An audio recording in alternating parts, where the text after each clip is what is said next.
Desde Temuco, el sur de Chile, les mando un gran saludo internacionalista a todas y todos ustedes.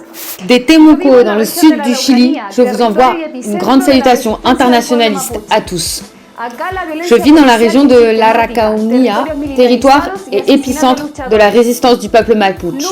Ici, la violence policière est systématique, les territoires sont militarisés et les militants sont régulièrement assassinés. Nous n'oublierons jamais que les gouvernements de droite et les gouvernements dits progressistes sont tous deux responsables.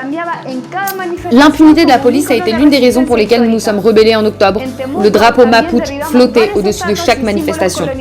À Temuco, nous avons également renversé plusieurs statues et symboles colonialistes, comme cela se produit aujourd'hui dans d'autres pays.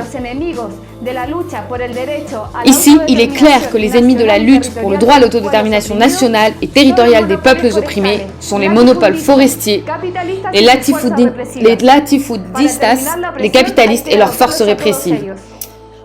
Pour mettre fin à l'oppression, ils doivent être vaincus. Mais ce n'est pas une tâche facile.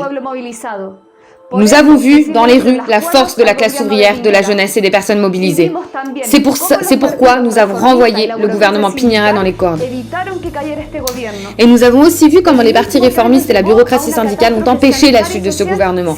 Celui-là même qui nous a conduit aujourd'hui à une catastrophe sanitaire et sociale sans précédent. Celui-là même qui enferme 2000 prisonniers de la rébellion et laisse les Mapuches en grève de la faim aujourd'hui. Nous exigeons leur libération maintenant. La lutte pour forger l'alliance entre les travailleurs, les Mapuches et les jeunes, nous la partageons avec nos camarades du PTS de l'autre côté de la cordillère. L'exemple des travailleurs de Zanon, qui ont forgé une profonde unité avec la communauté Mapuche de cette province, est une grande source d'inspiration.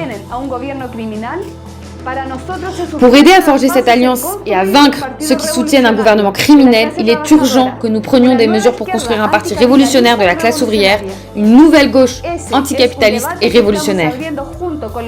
C'est un débat que nous ouvrons avec des centaines de camarades avec lesquels nous continuons à promouvoir des expériences communes d'auto-organisation, comme le comité d'urgence et de secours à Antofagasta, le comité de santé et sécurité de l'hôpital Barros Luco, ou l'Assemblée du peuple elle-même à Temuco.